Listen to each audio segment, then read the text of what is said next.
Before you fill your 2025 calendar with business goals and revenue targets, let's first talk about a different way to plan your year, one that actually works with who you are instead of against you. So in 2015, I hit my highest revenue year ever, but I also hit my biggest burnout. Why? Because I was planning my life around my business instead of the other way around. So today I'm sharing how to design a year that gives you both success and freedom without sacrificing your life to make it happen. I'll show exactly how I went from 60-hour work weeks to running a profitable business in just 3 days a week while having time for what truly matters in my life. Let's dive in. Before we dive into planning tactics, we need to get clear on something important. What does success actually look like for you? Not what you think it should look like, but what would truly make you happy. So I love to start, before planning my goals and all my strategies for the year, is start with defining what is my version of enough. Right? Because one of the biggest mistakes I see successful professionals make is chasing these like arbitrary revenue goals, right? Instead of asking, how much can I make? Let's start with a different question. How much do you actually need for the life you want?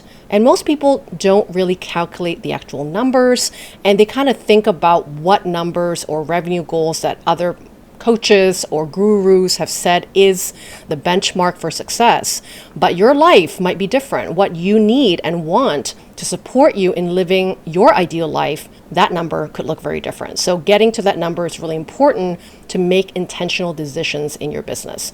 So 3 questions to start with when you plan your 2025, which is, what does success actually look like for you? How much money do you really need versus what you think you should be making? And what kind of schedule would feel energizing for you?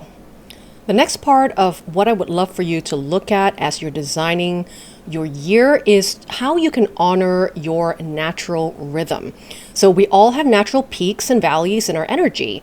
We're not going to work the same way every single day, every single month, and every single quarter of the year. Okay? We are not made as humans to be the same mode of energy 365 days a year.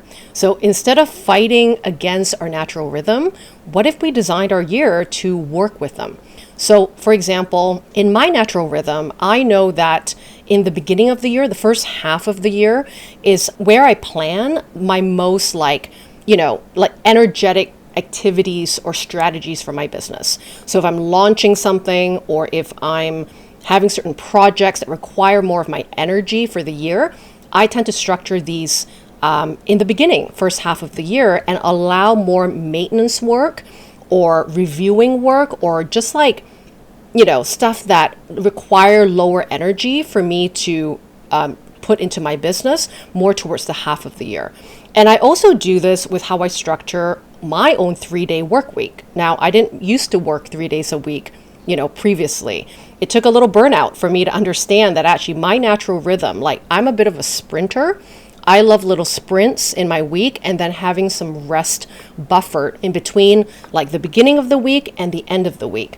So the way that I structure my 3-day week is on Mondays, I never have clients. I only have clients on Tuesdays to Thursdays, and I take most Fridays off so that I have a longer weekend. So what I do on Mondays is I prep for my business. I might schedule emails out that day for the week, right? I might schedule my social media posts if I was doing more social media that particular quarter, right? I might do a lot of my thinking, brain energy kind of work more towards the start of the week, because that's also when my peak of my energy is sort of at the most ideal level. Okay, and then I can immerse into my client work in the middle of the week and then have a break at the end. Okay, so when you work with your energy patterns, right, you want to really notice what time of the day, right, that you're best at putting out the brainy kind of work, right? Things like writing emails, creating content, thinking strategically about your business, making actions, right, happen in your business. And then when are those moments that, right, you do need a break and you want to intentionally block off afternoons off, right? Block off a big chunk of time between morning and lunch, if that's sort of the time you might want to do yoga, or be with your kids, or bring your kids home from from school, right? That is something that is important to you, right? So here's an example of my 3-day work week, right? Where, as I mentioned, starting with that Monday planning day. So I theme my days. I'm going to talk more about theme days in a minute. But this is sort of how I start my week, right? With that intention to prepare, to envision what I need to do for that week, get certain things pre-done, right, for the week, and then have that client work blocks in my Tuesdays to Thursdays. And then Fridays are my review days. They are my sort of like planning for the next week sort of day, or even doing things like my coaching or coursework for my own personal coaches, right? And things that I have to do to kind of better myself, right? To lead better, to be a better business owner, things that I need to audit or clean up for that week. I do that on a Friday, right? Or sometimes I just take it off if that's not really necessary at all. So it is really important to design your schedule, not just around your natural rhythms, but around your life commitments. I love to travel a lot as part of my ideal lifestyle. I don't want to wait till I'm 65 to start traveling. I love having a location independent business for that reason. So being able to, I start the year mapping out some of the important trips that I need to take to visit family, to see a bucket list place, to live in a different country for a few months.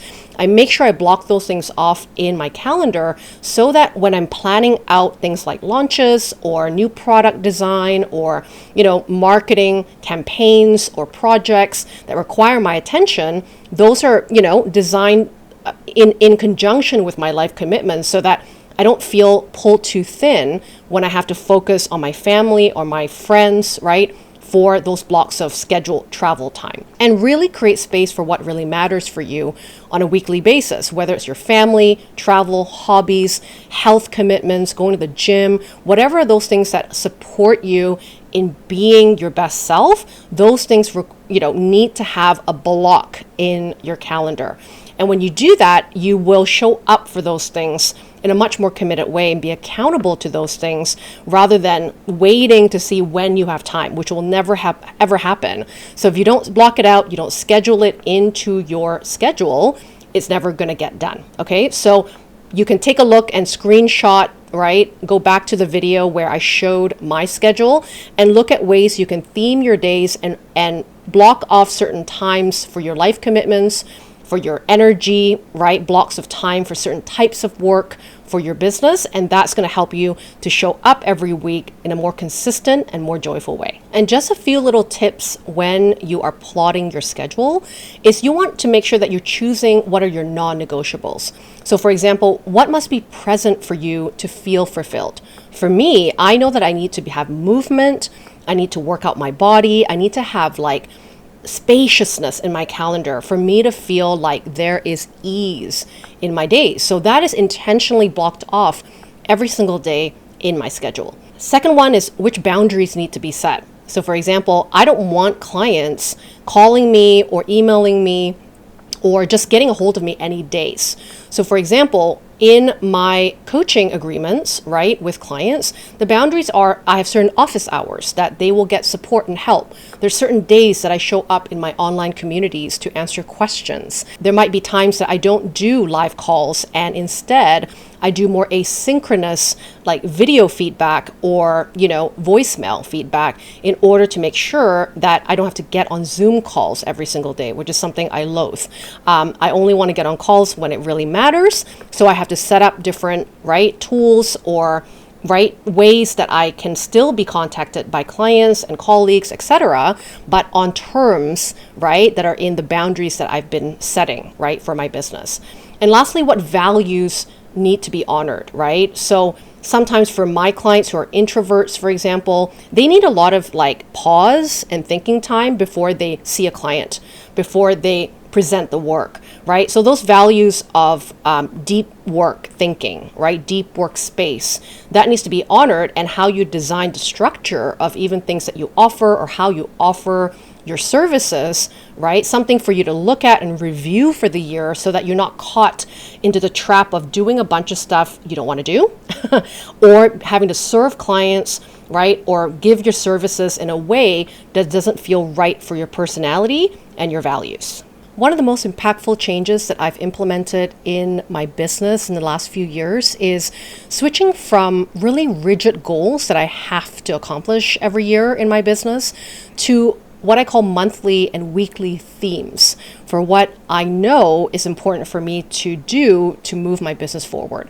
So a lot of these like rigid goals that can make us feel like a failure if we miss doing it exactly of how we planned it beginning of the year, I tend to use a different approach that allows me to have some flexibility to think about what my energy levels or what other priorities in my life that could be happening every year, and then adapt what I take action on to match that season of life I'm in. Okay, so all year round, my energy or things that might be important for me to prioritize, like taking care of my aging aunt in Penang who has no children and needs other humans to come and visit her and take care of her, right, every month. That can happen spontaneously of like where I'm needed, okay, in my life. And so if I have really rigid goals of like that month or that quarter, I have to market or sell in a particular way, that will unfortunately not work for me because it isn't flexible enough for me to adapt my life priorities to what needs to happen in my business. So for example, I might have a monthly theme, right, for certain months of the year where I do want to invite more clients into my practice, right, or do more of a marketing campaign to engage, right, different markets of people into my business. Now, before, I used to plan it where I would have to do, a week-long webinar or a challenge or some sort of marketing campaign that require a lot of my energy. And then that sometimes falls flat because my time is needed elsewhere. So instead of saying that rigid goal of like, it has to be a challenge or it has to be a webinar, it has to be whatever the campaign is, I just know that that month is about inviting clients. And I will check in with myself on what feels good for me this month that maybe low effort because I need it to be low effort this month because something else is coming up in my life. And how do I still continue to honor that theme of client invitations, but doing it in a way that really works for me?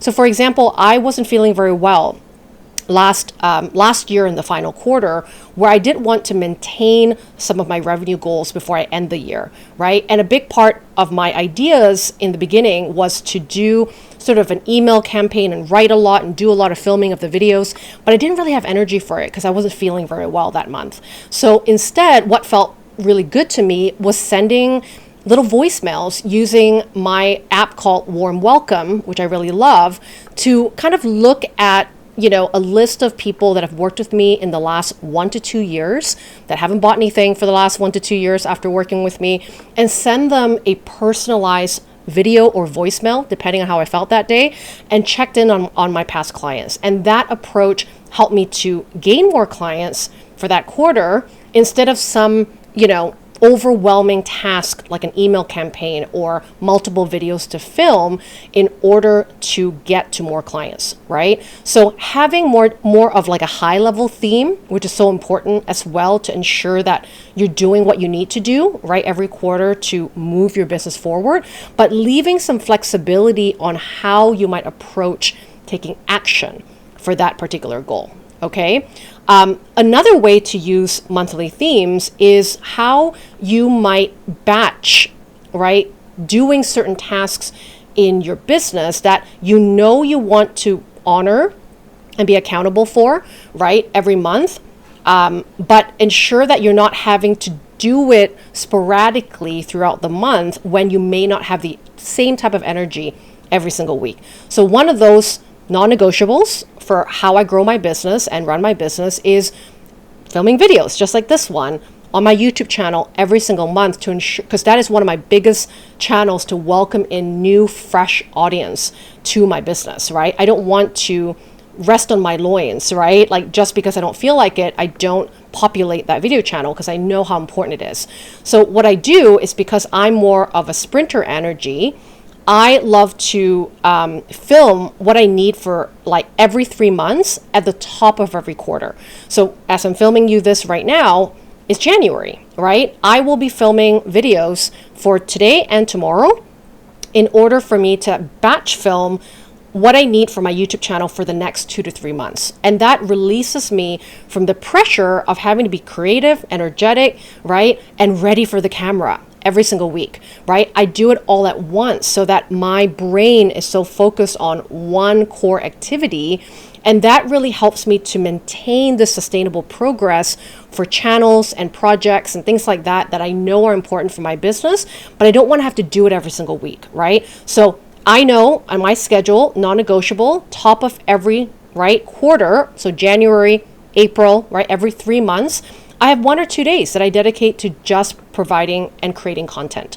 Okay, that is so useful for me because I don't know what might happen in the next 3 months in my life. But I know for sure, because I do that recurring monthly theme or top of the quarter theme, right, every single year, I know that I will at least have content to populate my YouTube channel, even when I don't feel like filming or it isn't the energy level that I need to match that kind of activity.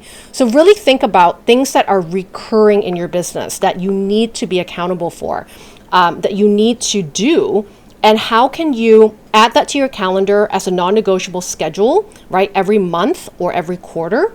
Think about your daily themes of what you saw in my weekly schedule so that you can compartmentalize certain activities for each type of theme so that your brain is in context switching, doing a variety of tasks every single day. That's actually going to move you away from, right, being focused, completion of things, because you have too much variety of things on your plate, right? And obviously there's some scientific studies on context switching where you lose about 40% of your productivity if you were to do like 8 different things a day. So having theme days, theme weeks, theme months, that's going to help you create that sustainable progress, but keep you focused on what truly matters and use your energy more productively.